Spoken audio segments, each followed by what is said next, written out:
Maiga Varnan Melanine, and well met indeed. Kyra Ralph, Ship and Swan, welcome back to Divide and Conquer as we continue on as Dol Amroth. Now, I am, of course, Arakia Garladurthan, the head of the modding team behind Divide and Conquer, and it is pleasing to be back. As soon as the flute sounds of Adrian von Ziegler began ticking away in my ear, I felt a warming sensation of returning to my core, Dol Amroth. Of course, I've been away for a considerable amount of time. I explained where I was in that video called I Return, and since then I've done a Warhammer 2 video. But before I dive into Dol Amroth proper, I just want to go into a bit more detail about the changes that are up and coming. I explained in the I Return video that I shall be dropping down to 4 videos a week, and my then pattern will change ever so slightly in that I will now upload videos. This week has been slightly different because the Total Warhammer video was a bit out of sync. Or not because of Warhammer's video, that's because I haven't been at home this weekend until now, which is Saturday. You're watching this on Sunday. But the current plan will be that I will upload on a Saturday a Dol Amroth video. On a Monday will then be a Dale video. Oh no, I've given it away. It's alright, it was only going to be the next day anyway. I'm going to play as Dale. That was such a mistake. On a Wednesday will be the miscellaneous slot, which this week will be Heroes of Might and Magic 5, continue on the Haven campaign. And then on a Friday will be Warhammer 2, because I think it will be a nice addition to the channel. And a little more on that in a moment. So yes, the video that I'm going to do will be Dale. Now, I've seen a lot of people say, oh, don't play as Dale, it's really boring. But do note that I am going to play as Dale with the Total War setting again. So like this campaign, which I didn't give the disclaimer at the beginning, this is a Dol Amroth campaign where there were no alliances and no enemies preset at game start. However, I am going to do the same thing for Dale. So we will start neutral to everyone and everything around us. So it will be an interesting campaign, one hopes. Now do remember that in these campaigns, the victory conditions are simply take a certain number of regions. You don't have to beat anyone. And it gives you a little bit of freedom in doing whatever you want. Like we currently have 20 regions. We only need 10 more and we've won. And it's going to be the same situation for Dale. So it will be Dale. I know a lot of people have said, oh, but what about an evil nation? And I imagine that after Dol Amroth and Dale, if my channel still has impetus, I will probably play as Isengard in a Total War submod campaign. And then perhaps after that, return to normal. We shall see where the channel is whenever that time arrives. Another side note, I do hope that you are all now finally settled a little, and partly why I've just said that I'm going to play as Dale in the Total War submod is to highlight the fact that for version 1.2 of Divide and Conquer, you can now get the Total War submod. Hopefully, if everything went to plan, I'm recording this before I've even done the work, but yesterday, Saturday, when I actually recorded this, I should have uploaded both a video explaining that here is the 1.2 submod, and of course the actual submod download itself. So you can all get stuck in with that. Please refer to that video if you need installation instructions, because it will not have an installer. This is to test you all finally. Do you understand what a zip file is? If you don't, perhaps the submod's not for you. And if you don't know how to copy and paste, then perhaps as well, the submod is not for you. But watch the video yesterday to see all of the installation and everything, to get your version 1.2 in the Total War, with the Total War submod. Right, so that's the future now. That's the future done and dusted. I'll discount that as the timing from the video, if you will. So we'll begin from here. Where are we with Dol Amroth, I hear you cry? Well, we are at war with Rohan. And Rohan also are at war with Gondor, our great and noble allies after we carved out a large chunk of their heartland. We are also currently neutral with Mordor and allied with Khand and Umbar. However, we are at war with Harad, but because Harad is at war with everyone around them, we are not too troubled by that. Harad are soon to shuffle off their mortal coil, I should say. Khand is attacking them from the north and the east. Umbar is attacking them from the west, and I came down from the north as well, and they are completely surrounded by enemies. They really will not survive very much longer. Prince Adrahil is heading south to lead the army of Finabel to head further into the deserts, or the grassland wastes of Harad. We avoid the deserts. And he's going to head east, sorry. and lead our armies there. Now, I've gifted Amun Aithel to Umbar to try and get them further up to the north, and the hope is that I may also gift them maybe Tirith Ride and we'll go north. It depends if Khand fight against us or with us when Mordor eventually and inevitably attack us. I note you're asking, why is Baragund standing on that island? And the reason he is standing there is because I do not want Captain General Hurin the Just and his army of Gondorians to aid Henneth Anun. I need Henneth Anun to die so that Gondor can then sod off to the west and deal entirely with the insurrection of Isengard on their western borders. And we are sitting quite nicely in Calenhad because we absolutely ruin Rohan. We outclass them so much that it is not even funny, and I imagine will not be a challenge at all to take their lands from them. A single army based around our very esteemed Amrothian pikemen will absolutely ruin anything they've got. So our immediate decision is what to do with Captain Fulgar. Do we meet him on the field? Do we hope he sieges us? But if we can shut him down, we can head then to the west and stand upon the bridge, shutting Rohan out from our lands. Oh, lost focus for a second there. And so it's just whether or not whether we await. But what I'm going to do for the moment is await. We'll give it an end turn. Hopefully there wasn't anything I was doing. I'm not really sure. Of course, Lord of the Rings fans, by my understanding, the Lord of the Rings TV series is confirmed. I believe Amazon have purchased the rights and do plan on creating a series. And from what I have heard, it is going to be based between the years 2941, which is the birth of Aragorn, and 3019, which is the War of the Ring. And therefore, it is going to follow Aragorn's life. Of course, Aragorn was born shortly after the...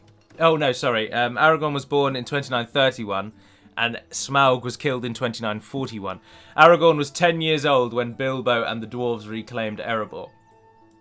However, I mean, this is just... It just does not matter. I was speaking to my girlfriend this morning about this, obviously. I don't know why I say that. I was speaking to Jess. Many of you know her. She had her own YouTube channel for a considerable amount of time, and if she gets a slightly less time-restrictive job, she may return to it. But, I'm glad just done. They might change so much that what we know may not be what we know when the series comes out. This is what I'm trying to get at. Keep throwing pikemen at our armies as well, if we can. I think we're probably going to have to fight them because we can't have an army of that size roaming around our land. So we're going for it. Slay them! Oh, you have so much cavalry. Trash cavalry, trash cavalry, trash cavalry. Archers, archers, archers, archers. It's just an army of nothing. Lord Imrahil will school you in how cavalry works. And so anyway, I was saying to Jess that even though I could tell you everything that happens to Aragorn pretty much from birth to death, or at least to the War of the Ring, that might not matter. By the time they actually come to make the series, who knows what they're going to have Aragorn doing. But I think the reason they focused on Aragorn, if that is in fact true, I've not read it, I've just read from comments on my videos, I'm listening to hearsay, which is highly inadvisable. And indeed, hearsay is not admissible at court, so don't ever rely on it. But Aragorn has key things. He has a main female lead in that Arwen will obviously partake quite readily. He does a great deal of things, which means there's a lot of variety in a short space of time. If you are unaware, in Aragorn's time, he ventures into Rohan and fights with King Thengel, Theoden's father. He ventures into Gondor and fights under Ecthelion II, the father of Denethor, which is easily going to be used by the TV series, if indeed they do that, as a reason to create some sort of animosity between Denethor and Aragorn. Because, of course, in the films, and to an extent in the books, Denethor denies the return of the king. But this is not necessarily because of who the king is, as much as it is that he is denying the return of the king because he's gone a little doolally. But, of course, Aragorn fights in Gondor. This is massive spoilers. If you're going to watch it, I'm ruining the whole thing for you before it's even come out. But as I say, it depends what they do. But Aragorn fights for Gondor and most famously kills the leader of the Haven of Umbar and destroys a huge chunk of their fleet with only a small number of Gondorian ships. But when he fights in Gondor, he fights under the name of Thoron Gil, which means Eagle of the Star. And he does not fight under the name Aragorn, so they don't actually know who he is. And at no time does he ever say, like, oh, by the way, I'm the rightful heir to your throne, so let's get that happening. He never does any of that. But anyway, it's probably going to be used to make Denethor, to give reason to why Denethor hates him a little bit. Because Denethor is only a young child when Aragorn is there. I'm not too sure what to do with those guys. Oh, we've got more archers I didn't notice. Form up, lads!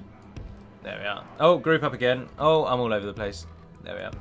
Aragorn also at this time, very interestingly, and the aspect I would like to see probably the most, is he ventures into Harad and Rhûn to go and get an idea for why those people are kind of evil and to just get an idea about those people in general.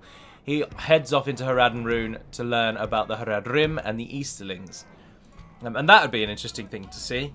Very interesting. And then, of course, perhaps the most famous thing that Aragorn does, besides getting betrothed to Arwen and all of that kind of stuff, is he also hunts for Gollum. And he, in fact, finds Gollum, and he takes Gollum to Thranduil's halls, where Gollum is then imprisoned. And this is because Gandalf is seeking Gollum to ask about the ring. This all happens very late in the day, 3001 of the Third Age, only 18 years before the War of the Ring kicks into full swing. So he finds Gollum and he entraps him in Thranduil's halls, as I say, and Legolas is actually only going to the Council of Elrond because he has been sent there by his father to inform Aragorn, and to a greater extent Gandalf, that they have in fact lost Gollum. He has escaped their halls, and they do not know where he is. And Legolas is basically coming to grovel and say, we're terribly sorry, but we don't know where he is. He's escaped our clutches. And so that's it. In brief, that's Aragorn's life. Of course, he grows up in Rivendell under protection of Elrond, and so Elladan and Elrohir would almost certainly finally come into the show, because they are arguably Aragorn's greatest companions and friends. He grows up with Elladan and Elrohir, and he spends a lot of time wandering the wilds with them. And in fact, indeed, in the book, they even venture with the Grey Company all the way south. They venture to the Paths of the Dead with him, and they are present at the Pelennor Fields and beyond. Obviously, they're written out of the films, but they're major characters in the books, and they are, of course, Arwen's twin brothers. But Elladan and Elrohir choose Elvendom rather than humanity, as is a choice given to all of the children of Elrond Half-Elven, or indeed all of the children of Eärendil and Elwing. And Elladan and Elrohir choose the Elven path, so eventually they do leave Middle-earth, but not at the same time as Elrond. They leave sometime later at an undisclosed time. So they'll be major characters as well, if, of course, this is all true. If it is set in Aragorn's lifetime, and if they actually stick to the story. Of course, none of those things may be true by the time we actually get the production. But it will certainly be interesting to see Aragorn head into Harad and Rhûn, because there's a lot of creative freedom in Harad and Rhûn. As discussed in my lore video about Servants of the Enemy, we don't know very much about Harad and Rhûn. We don't know hardly anything, in fact, although one very aggressive user way back when that video came out did highlight how much of a bullshitter I was, pardon my French, and he was just not a very nice person, really. But in the video I spoke about a great deal of things that we can possibly conject from what we know, i.e. things that are not hard fact, but we could suggest they might be fact, and he did not like that. Because, of course, with any fan system there are die-hard fanatics who will just absolutely ruin anyone that dares change away from the way it should be. But anyway, that's me just moaning.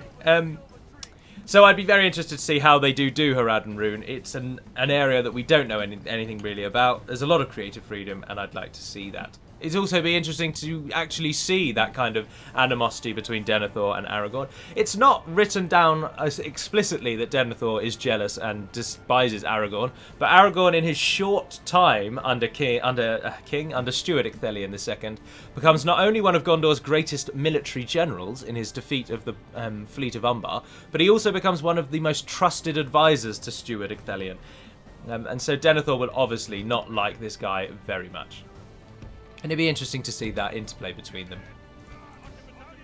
I'm not that bothered about the Arwen-Aragorn love story. We all know how that goes. So I'm not bothered about the founding of that, if you will. Because for Aragorn's early life, when he is in Imladris, Arwen is not actually there. She's in Lothlorien with her grandmother. And she comes back to Imladris later on. And then they immediately fall in love with each other. And as with most of Tolkien's love stories, the beginning is always instant. They look at each other and they fall in love with one another. There aren't very many stories in Tolkien's world of lovers who only become lovers after one of them persists for a long time or a key event changes their opinion of each other. It's normally just they look at each other and instantly fall in love, and it's kind of the same thing here. But a big difference from in the books from the films, this is turning into something of a lore video really, isn't it? But Rohan are just going to walk backwards away from us for the whole battle, so it's going to be a dull one. Let's just form a straight line of every military unit we have and just walk at them.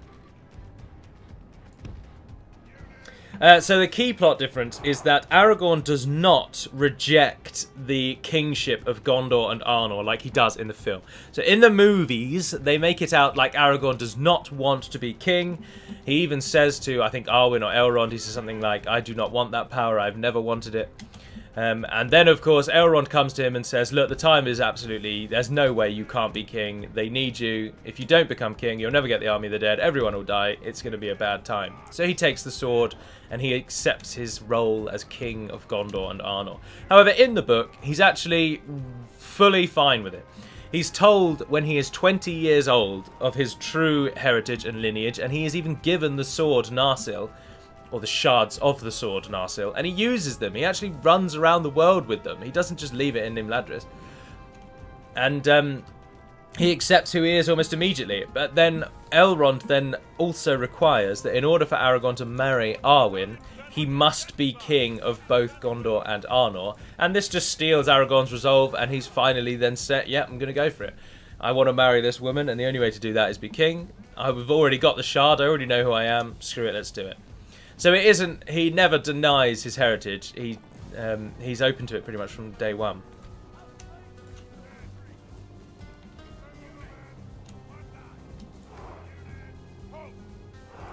Right, we're in our position. Some of our archers are firing. Our catapults will soon fire.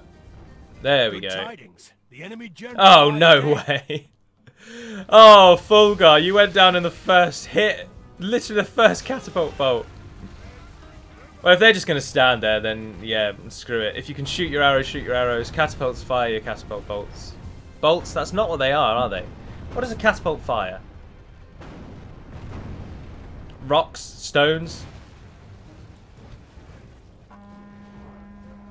If we continue like this, we will smash the enemy. Right, it's happened. Our northern side up here, though, is not particularly engaged. That southern side is. Imrahil, you are required. Get yourself down there. Now, so changing the subject entirely then. So that's Lord of the Rings. That's the potential TV series. There's all the spoilers. I've just ruined it for you if you're unaware. Who is watching this and doesn't at least want to know a little bit about Lord of the Rings? I mean, come on. Madness. So then I would just like to talk a little bit, if I may, about the Warhammer 2 video. And one thing that I saw particularly, which is how many dislikes it has. Now, it doesn't... Oh, no, no, turn around, shoot them. Do not fire at will. Do not fire at will.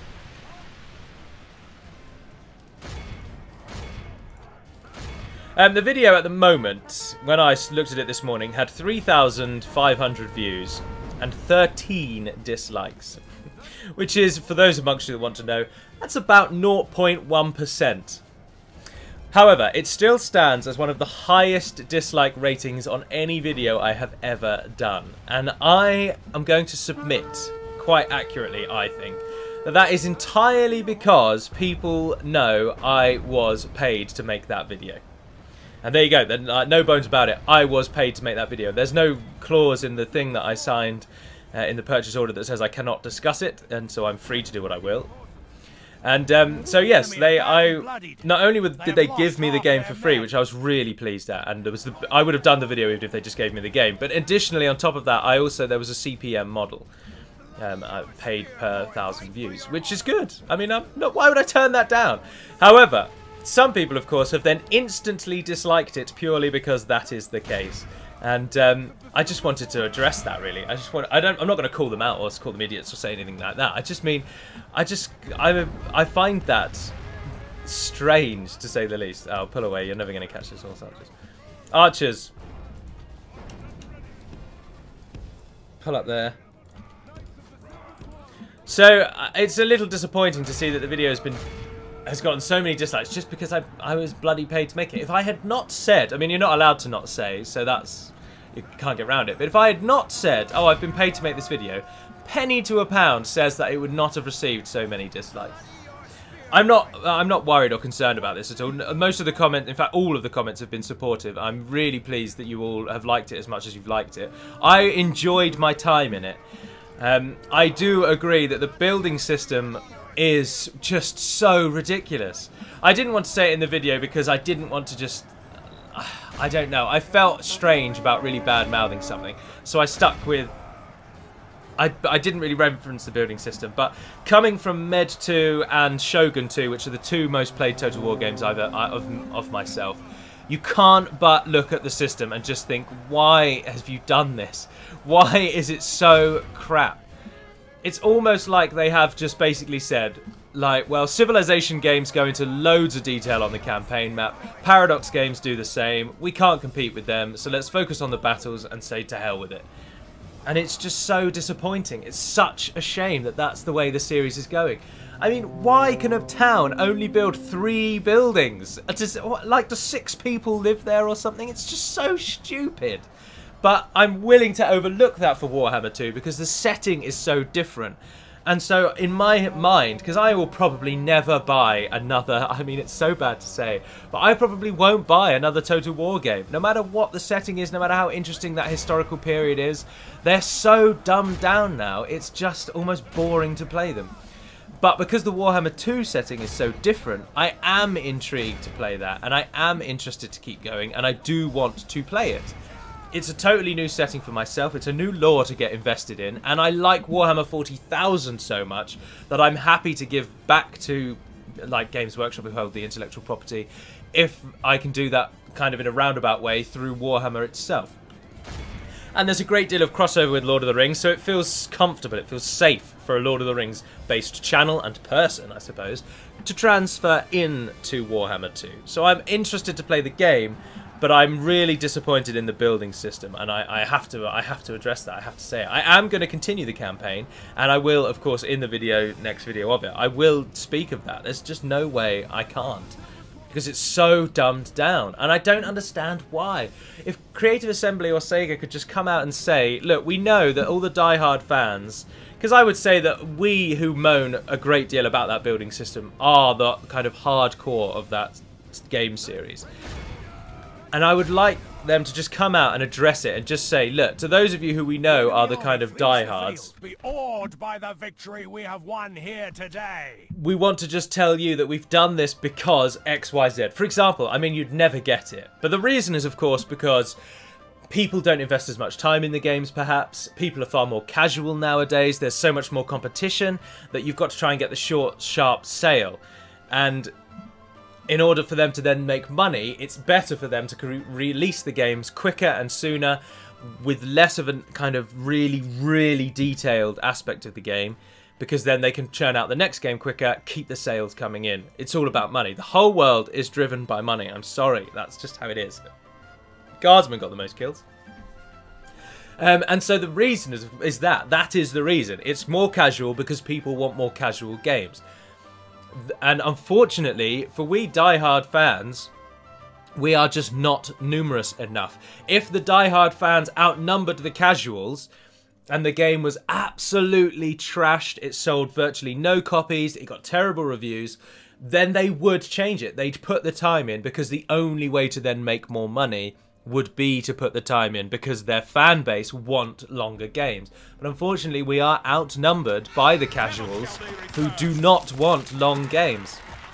So for us who really do enjoy this much depth, this many buildings, we still have buildings we haven't even added to the game that we can, you know. For us fans, we are unfortunately too few. There are too few of us Ents left to manage them. The trees are growing wild and dangerous for people, and there aren't enough of us left to manage them. Basically, that's it. So because there's just not enough of us that want the big games, they don't make the big games. So we'll never get that depth again.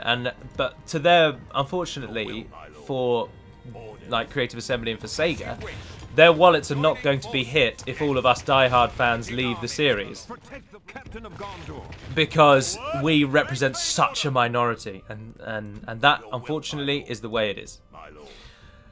So that's why the buildings are so basic, but that doesn't mean to say that you can't enjoy it. So if you just move past the fact that unfortunately it's catering to casuals, that's the way the industry is going at the moment. If you just accept that, move through it, then I think you can enjoy the game. It is a cool setting. There are cool features. The AI is better. It's more responsive, if you will. In the battles, for example, it's got the advantage of years on this game. It's got the advantage of tools that weren't even created when this game was made. So there are things about it that just are better, that are really quite better, and so it will be fun to play through, and I will play through it. But that's the general reason I foresee. I mean, call me cynical, yes, but that's just the way that I see it. I'm afraid. I mean, all my time in everything I've done, everywhere I've worked, everything I've read, all the stuff about lore that I know, all the things I've learned about. Just everything, unfortunately, is tied to money. For the same reason that now a microwave tells you that you shouldn't put, things in the microwave are going to get heated up. Or the best example, of course, is the McDonald's one, isn't it? For the same reason that McDonald's now have to warn you that their apple pie is hot, because otherwise they can be sued, and it's just all about money. And that's the same for Creative Assembly. So that's why the game is dumbed down, and why the game will continue to be dumbed down until and unless the casual fans leave the system, or unless we more diehard fans outnumber the casuals. So there you go. But I am still interested to play it. It's got lots of factions, which is one thing you can't... Well, actually, this is again somewhere where I may not know, because I was given the DLCs and the games for free. I do not know how many base factions you get, but it is my understanding that, for example, the Wood Elves and the Beastmen and possibly Chaos, I don't think you get them without buying a DLC. So for me going in, it seemed like finally they'd returned to the old model whereby you get quite a lot of factions at game start. But of course, that may not actually have been the case. You may have gotten hardly any, and you probably had to buy loads of them just to even get them. So I don't know about that.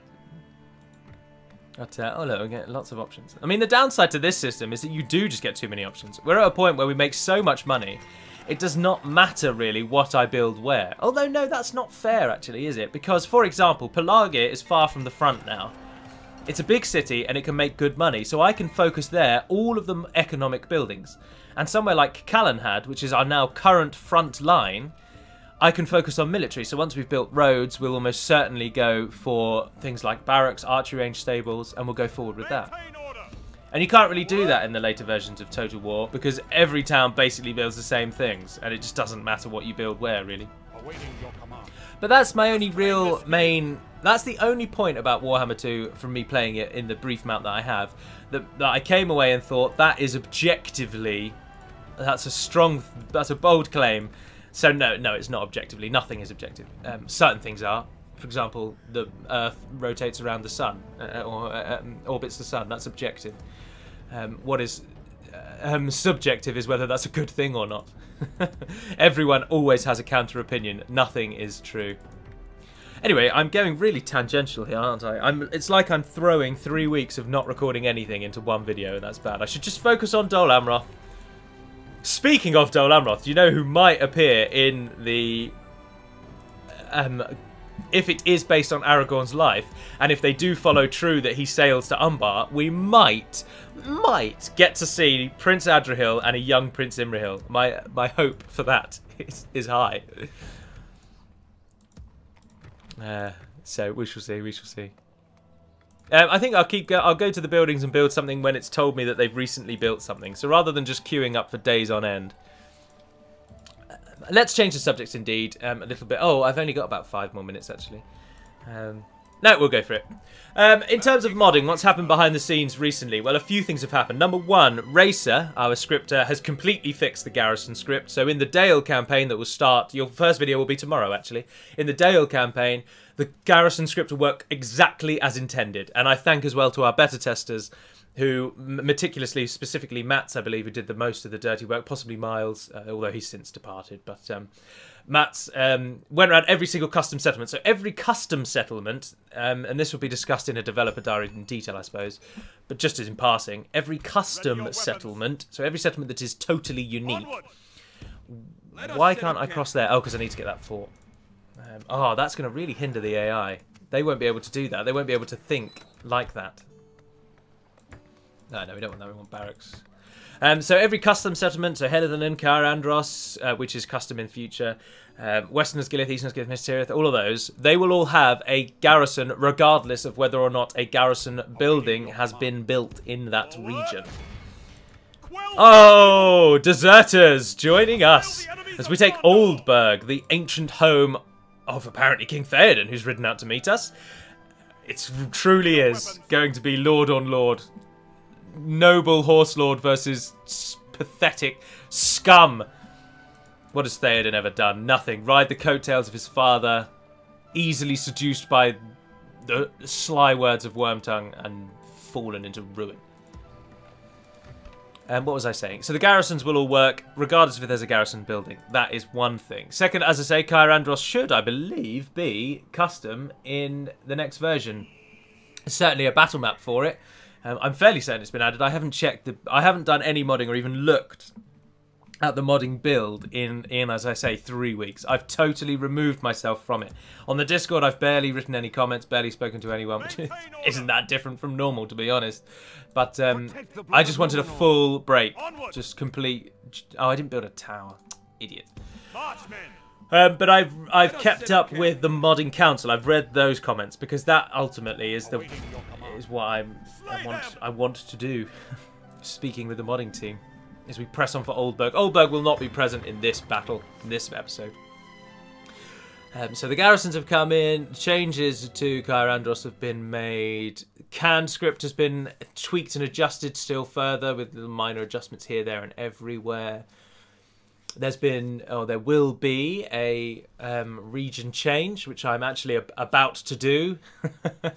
I haven't even done that yet, so I can't explain what that is, but that will be pertinent to the Dale campaign. 2 region changes in that sort of area, actually. And there's just very other bits and bobs. Western Osgiliath has been rebuilt, restored to its glory. That means our side will now have gates if Mordor does attack us. Oh, the Merchants Guild is disappointed. Oh, and Araglas has come of age. Oh, and he's come of age with a horrible tash. Methrast has built us a barracks and is then going for military. Tirith can go for the Tanner. Western Osgiliath, of course, got its citadel. We'll go with the proper roads there. Even though you're only a small region, it boosts hugely. It's very helpful. Callan had got mines and is building its road. After that, I will take siege and stuff. What we do want, though, is trebuchets out, actually. Yeah. Oh, wrong one. Where is it? That one. I'll take trebuchets over the other stuff. I'm not too bothered about getting cavalry out there yet. But we'll chuck that on the end anyway. Rohan will probably besiege us in a turn, and oh goodness gracious, Rohan know that we're going for Ulfberg, and they know that Theoden is there. I'm not about to take on that many armies. Pull back to the bridge. We'll wait. We'll get some more reinforcements. We'll pad out our army a bit more. And then we'll go in as one. Oh, speaking of reinforcements, the very best kind. Although we could do more archers, actually. Let's take those as well. You can't really give me anything. Neither can you. I will take a catapult. Catapults on bridge battles are just beastly. Of course, one missed shot and they can also be ruinous, but normally they are beastly. Oh, I'll take you. Yeah, let's replace all of the trash in that army with good things. You're not good. Let's replace the trash with good things, he says, queuing up militia. Just everyone that can train pikes, please. We need those. There are lots of other changes to the mod, but with the developer diaries being a thing now, I do like to try and leave that information for developer diaries, because if I bang on about it here, then the developer diary has little purpose. Marchmen. Forward. Keep driving, running around there, building towers and whatnot. I should have taken the Haven Guard. They can't retrain here. Captain of Gondor. They are gone from these lands. Now I could attack Captain Wathila and it will pull the garrison of Amrune out. We'll meet them on the field, will crush not them, waste and then words take on the you. city without any challenge. If we see... Yeah, we're going to have to do that. So remember to do that. So this is where I'm going to end the episode so that I remember that. I bet I won't, but I'll try to.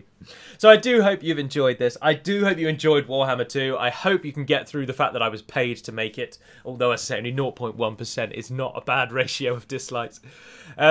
Dale is indeed the next episode coming to you tomorrow, as I say. And then for this week, the videos will be Monday, Wednesday, and Friday. And then it will be back to normal. So Saturday, Monday, Wednesday, Friday. That's the pattern now. So there's a day between every video, except Fridays and Saturdays where there's one after the other.